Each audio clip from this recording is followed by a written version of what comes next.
Sometimes things can happen that can really mess with your motivation. Things that make you reconsider if you still want to be a DJ. How do you deal with a situation like that? Let's talk about that right now.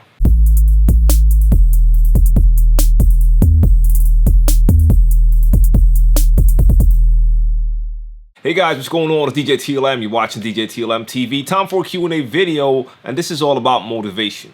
So I'm going to start with a long email. It's a long story, but follow me.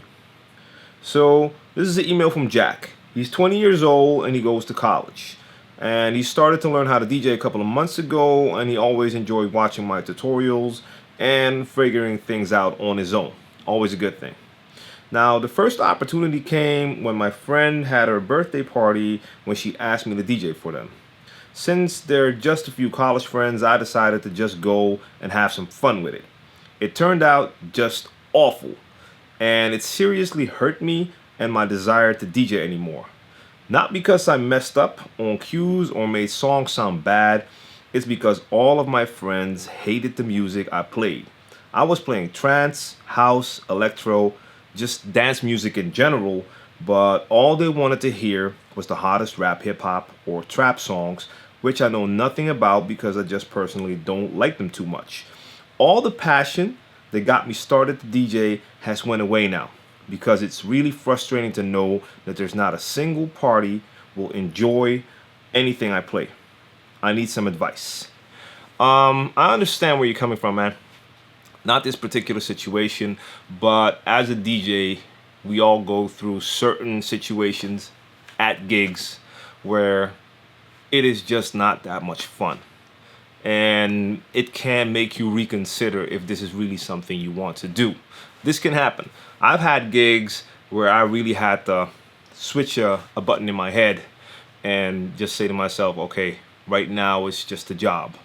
Doesn't happen a lot, but I've had these parties where I had to play, mostly at corporate events, I have to add that, where my idea of the party was totally different from what the actual client wanted.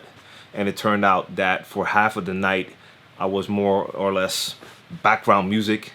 And when it came to the party portion of the evening, the crowd was divided into maybe 50 small groups who all wanted to hear something else, so I never really got a chance to really get that party started. Plus, I did not like the fact of being the background music. Made me feel like I was elevator music, and that's not why I became a DJ. So at that point, you start to reconsider. And I can't say that it ever took me to a point where I had to reconsider if I wanted to be a DJ. But during those gigs, I was really thinking to myself, like, is this what I want to do? And then I had to really just say, okay, right now it's a job. Go for it. I'm not going to really enjoy it anymore. I'll try to make the best of it and move on.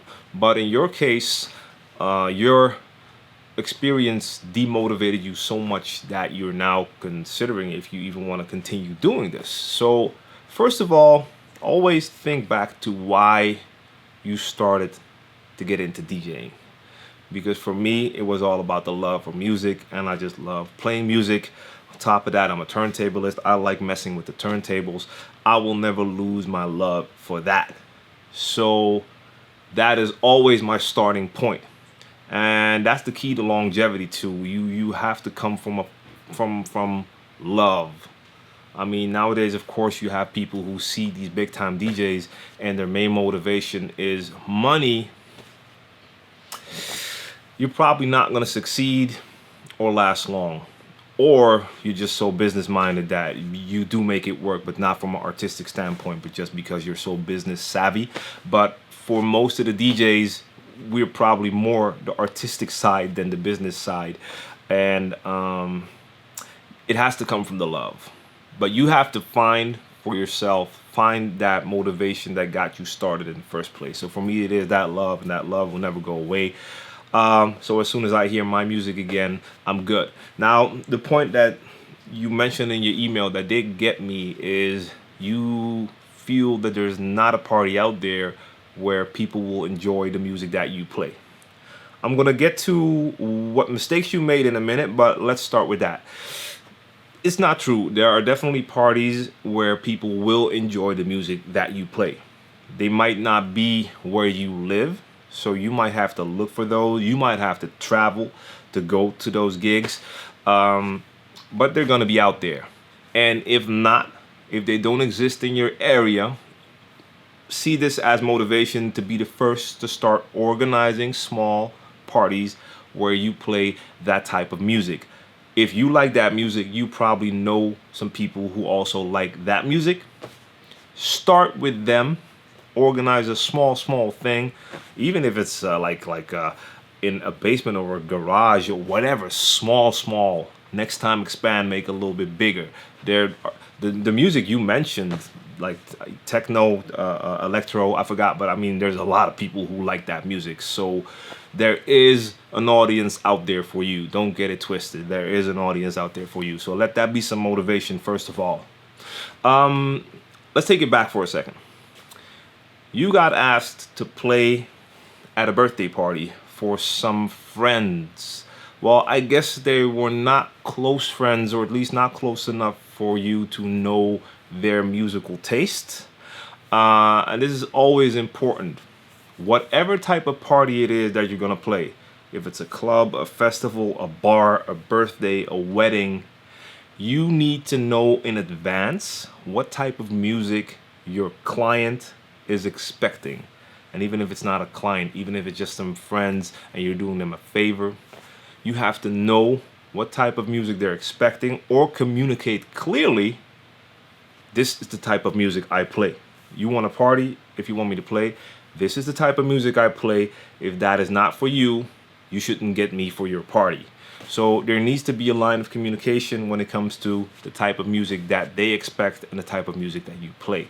That's going to save you some agony, because once you end up at a party where you have to play music and the music you play is not the same as the music that the crowd wants to hear, it's a horrible situation. I've been there a couple of times, and not due to my mistake, because I asked in advance what type of music they wanted, but I guess we have a little different understanding when it comes to naming music, because they clearly said hip hop, and once I got there, that crowd did not want to hear hip hop. So it wasn't my mistake, but I still had to deal with that, and it's not a nice situation at all. As a DJ, you do not want that.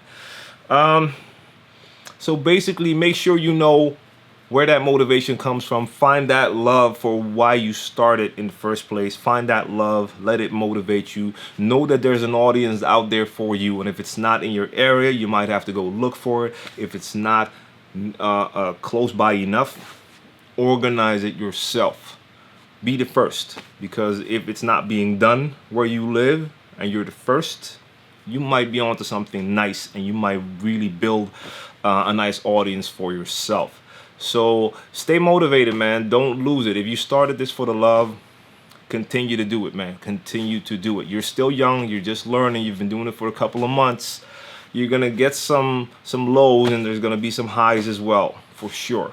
So I hope this helps you out, and I hope this helps out anyone out there who just got started and you may have run into a situation that really demotivated you. Find that motivation again, man. I think this is also a good one for everyone to share some stories, man. We've all been in situations like this, so join the conversation in the comment section down below. Let us know if you ran into situations that were really demotivating, and how did you move on from that. That's all. I hope this helps. If you have any more questions, you know where to reach me. djTLMtv at djTLM.com. If you enjoyed the info, thumbs up, share the video, subscribe to the channel if you haven't done so already, so you don't miss out on any of my future videos, and I will be back on Monday. Peace.